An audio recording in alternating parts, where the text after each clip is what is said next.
अनाथ बच्चों की नवरात्रि। ये कहानी चीकू और पिंकी नाम के भाई बहन की है, जो मधुबन नामक एक गांव में अपने माता पिता सोहन और गायत्री के साथ रहते थे। वो चारों अपनी इस छोटी सी दुनिया में बहुत खुश थे, लेकिन भगवान को शायद कुछ और ही मंजूर था। बरसात के मौसम में लगातार बारिश होने से उनके गांव में भयंकर बाढ़ आ गई, जिससे पूरा गांव पानी में डूब गया, जिसमें बहुत से घर और लोग पानी में बह गए। इस बाढ़ में चीकू और उसकी बहन पिंकी तो बच गए, लेकिन उनके माँ बाप हमेशा के लिए उनसे छीन गए। उस बाढ़ में और भी न जाने कितने लोगों को अपनी जान से हाथ धोना पड़ा था। पिंकी और चीकू उस बाढ़ के पानी में बहकर किसी दूसरी जगह पहुंच गए थे, जहां वो किसी को नहीं जानते थे। अब वो भीख मांगकर अपना पेट भर रहे थे। उनके पास रहने के लिए कोई घर भी नहीं था। एक दिन रात का समय था। दीदी, मुझे बहुत ठंड लग रही है। चीकू, बस थोड़ी देर की बात है, कुछ ही देर में सुबह हो जाएगी और हम कहीं और चल पड़ेंगे। तब तक तुम मेरे पास लेट जा। चीकू पिंकी के पास उसकी गोद में लेट जाता है। कुछ ही देर में सुबह हो जाती है और वो दोनों भाई बहन फिर से भीख मांगने चले जाते हैं। चलते चलते वो एक खाने की दुकान के पास आ जाते हैं। अंकल, कुछ खाने को दे दीजिए, हमें बहुत भूख लगी है। चलो चलो निकलो यहाँ से। अंकल जी, थोड़ा सा खाना दे दीजिए, हमने कल से कुछ नहीं खाया। आप चाहो तो हम कोई काम कर सकते हैं, फिर आप हमें खाना दे देना। अरे क्यों दिमाग खराब कर रहे हो, चुपचाप यहाँ से निकल जाओ। दोनों बच्चे उदास होकर जाने लगते हैं। तभी वहाँ दुकान मालिक की पत्नी आ जाती है और उनकी बातें सुन लेती है। रुको तुम दोनों, फिर वो अपने पति से बोलती है, मैं कहती हूँ इन दोनों को कुछ दिनों के लिए अपनी दुकान पर ही रख लेते हैं। अभी नवरात्रि आने वाली है, उस समय दुकान पे बहुत काम होता है। इन दोनों को रख लेते हैं, इनसे काम करवा लेंगे और 2 वक्त का खाना दे देंगे। कह तो तुम सही रही हो, किसी और को भी इतने पैसे देने ही हैं, क्यों ना इन्हें ही रख लें। वैसे भी जो थोड़ा खाना बहुत बच जाता है इनको दे देंगे और बदले में काम करवा लेंगे। ठीक है, तुम दोनों यहाँ काम कर सकते हो, उसके बदले हम तुम्हें खाना दे देंगे। उनकी बात सुनकर चीकू और पिंकी बहुत खुश हो जाते हैं। जी, हम सब काम कर लेंगे। चलो अभी वो सारे बर्तन साफ करके उनको टेबल पे लगा दो। चीकू और पिंकी सारे बर्तन साफ करते हैं और उनको टेबल पर लगा देते हैं। कुछ ही देर में लोग दुकान पर खाना खाने आने लगते हैं। चीकू और पिंकी लोगों को टेबल पर खाना देते हैं और ऐसे ही पूरा दिन वो दोनों बहुत काम करते हैं। शाम के समय चीकू और पिंकी को बहुत भूख लगती है। अंकल, क्या हम भी अब खाना खा लें? हमें बहुत भूख लगी है। देखो, अभी कुछ नहीं मिलेगा, जब लोग दुकान पर आना बंद करेंगे तभी तुम्हें खाना मिलेगा। लेकिन दुकान का मालिक उन दोनों बच्चों को खाना नहीं देता है और दूसरी तरफ वे दोनों बच्चे भूख से बेहाल हो रहे थे। दीदी, इससे अच्छा तो हम कहीं और भीख मांगकर खाना खा लेते। ये अंकल तो बहुत बुरे हैं, सुबह से काम करवा रहे हैं लेकिन कुछ भी खाने को नहीं दिया। चीकू, बस थोड़ी देर में अंधेरा हो जाएगा, फिर लोग भी आना बंद हो जाएंगे, फिर ये अंकल हमें भी खाना दे देंगे। रात हो जाती है। दुकान का मालिक सारा काम बच्चों से करवा लेता है और फिर जो कुछ खाना बचता है उन बच्चों को दे देता है। ये लो, बस यही खाना बचा है, इसे खा लो। तुम दोनों जल्दी खाना खाओ और हमारे साथ चलो। चीकू और पिंकी जल्दी से खाना खाते हैं। फिर दुकान का मालिक और पत्नी उन्हें अपने घर ले जाते हैं और एक सामान से भरे हुए स्टोर रूम में उन्हें सोने को बोलते हैं। चीकू और पिंकी उस कमरे में नीचे सो जाते हैं, क्योंकि वहाँ पर बिस्तर नहीं था। अगले दिन दुकान का मालिक और उसकी पत्नी चीकू और पिंकी को सुबह जल्दी उठा देते हैं। देखो, अब तक सो रहे हैं ये नवाबजादे। चलो चलो जल्दी उठो, घर का सारा काम करना है। वह चीकू और पिंकी से घर का सारा काम करवाते हैं। घर का काम करते करते चीकू से एक गिलास टूट जाता है। हे भगवान, इतनी महंगी ग्लास का सेट खराब कर दिया इस लड़के ने। और वो गुस्से में चीकू को थप्पड़ लगा देती है। आंटी जी, मेरे भाई को माफ कर दीजिए, उससे गलती से ये ग्लास टूट गया। तू चुप कर और जाकर अपना काम कर, आई बड़ी भाई की चमची।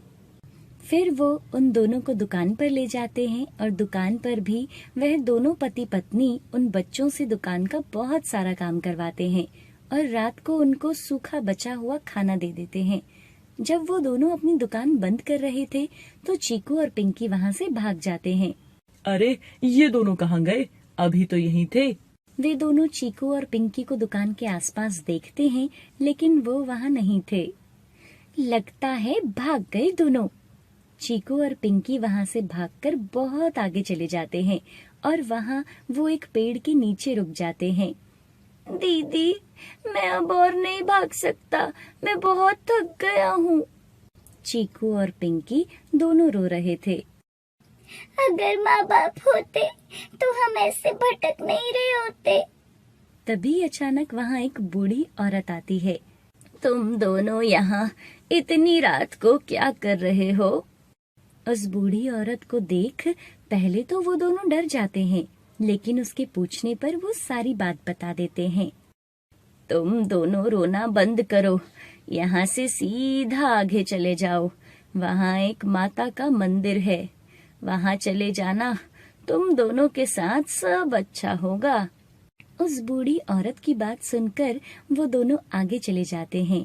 आगे जाकर, दीदी, वो माता जी सही कह रही थी, वो देखो सामने मंदिर दिख रहा है। वो दोनों मंदिर के अंदर जाते हैं और आपस में बात करने लगते हैं। वहाँ एक पंडित था। उनकी आवाज सुनकर वो उठकर बाहर आता है और उनसे पूछता है, अरे कौन हो तुम दोनों और इतनी रात को कहाँ से आ रहे हो? वो सारी बात पंडित जी को बताते हैं। पूरी बात जानने पर वो पंडित उन दोनों बच्चों को खाना खिलाता है और सोने की जगह भी देता है।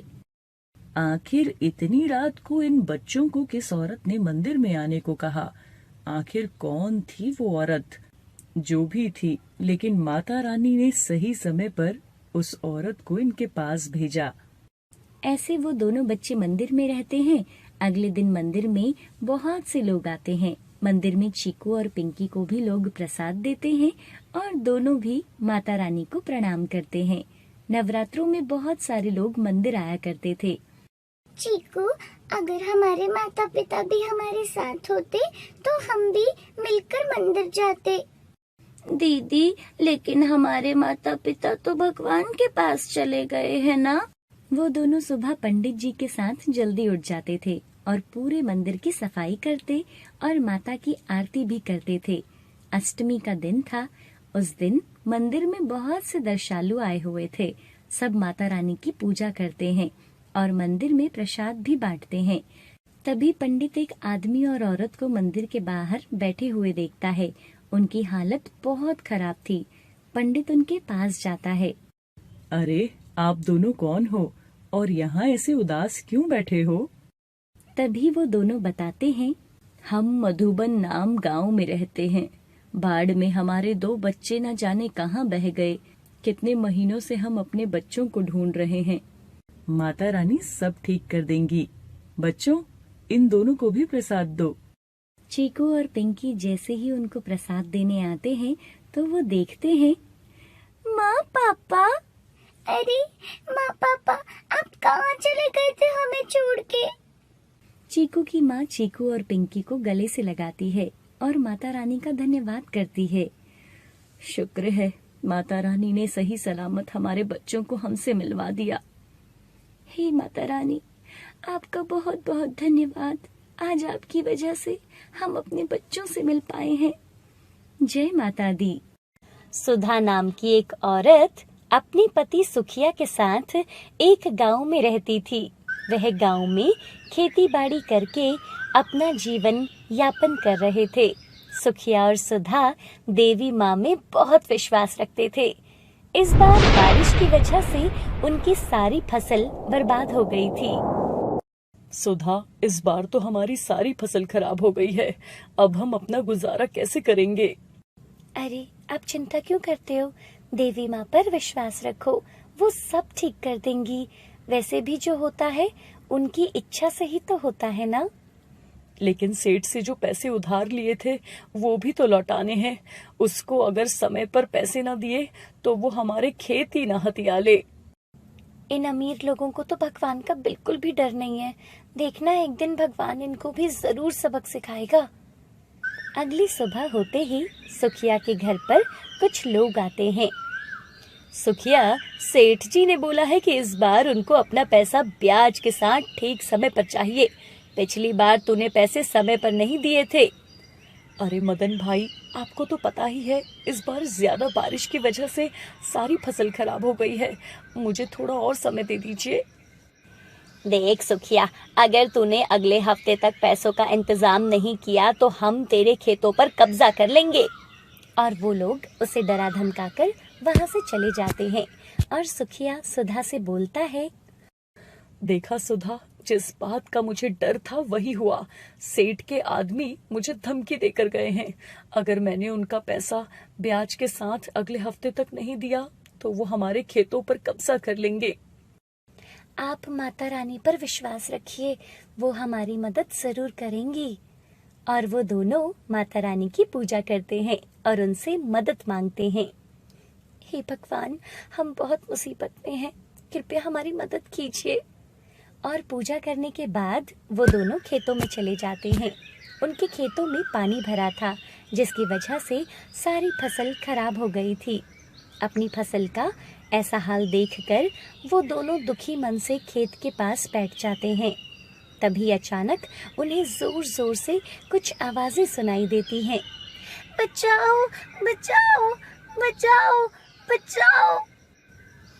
अरे, ये आवाज कहाँ से आ रही है? मुझे तो यहाँ कोई भी नहीं दिखाई दे रहा है। सुनो जी, मुझे लगता है ये आवाज उस कुएं में से आ रही है। और वो दोनों भागकर कुएं के पास जाते हैं और वो देखते हैं कि वहाँ 3 लड़कियां कुएं में डूब रही थी।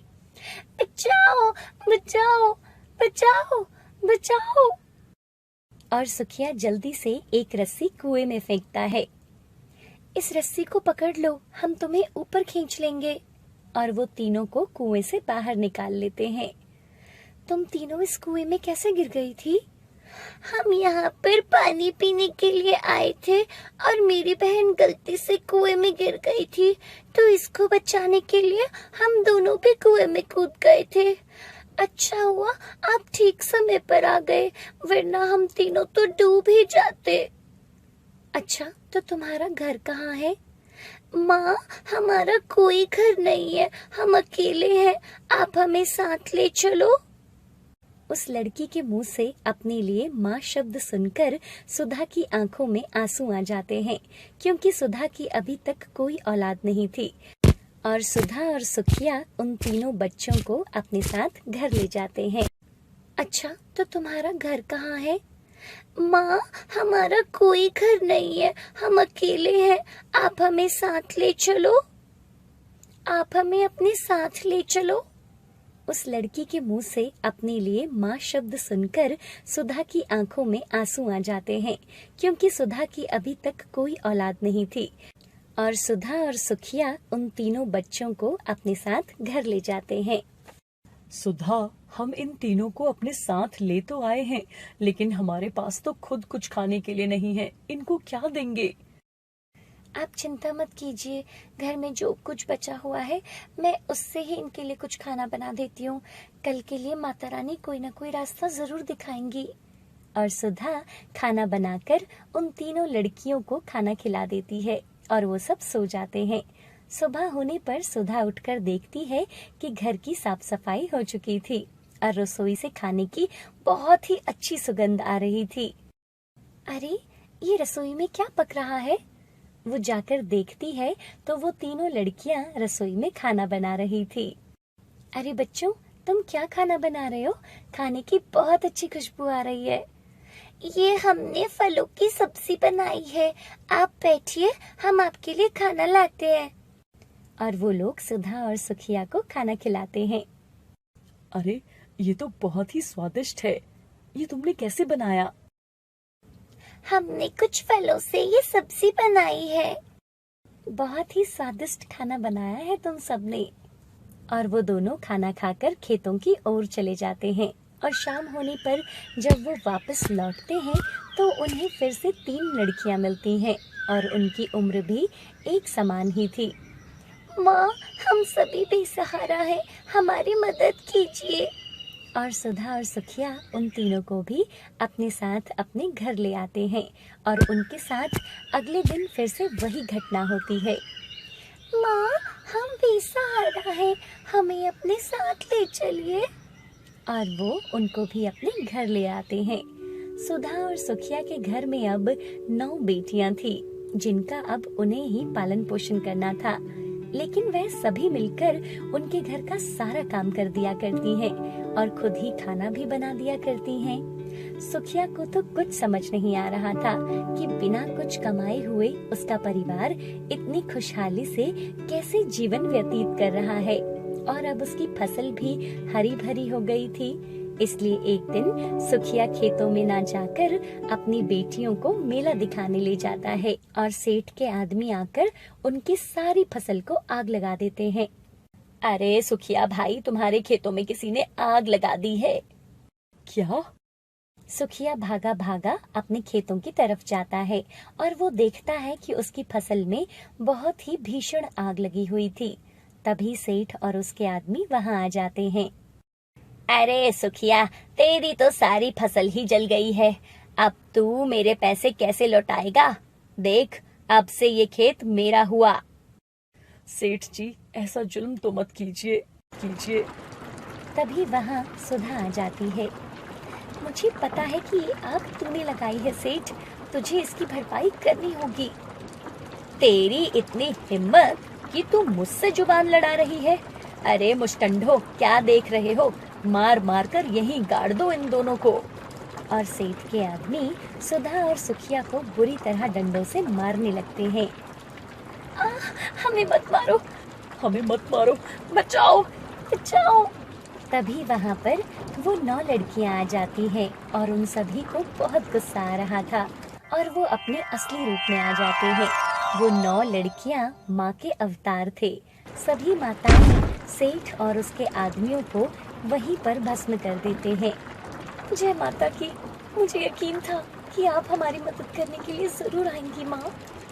सभी 9 देवियां वहां से अदृश्य हो जाती हैं और सुखिया की फसल भी फिर से हरी भरी हो जाती है। कुछ साल बाद सुधा एक लड़की को जन्म देती है। माँ की कृपा से सुखिया और सुधा गांव में सबसे धनवान बन गए थे और वह सुखी जीवन व्यतीत करते हैं।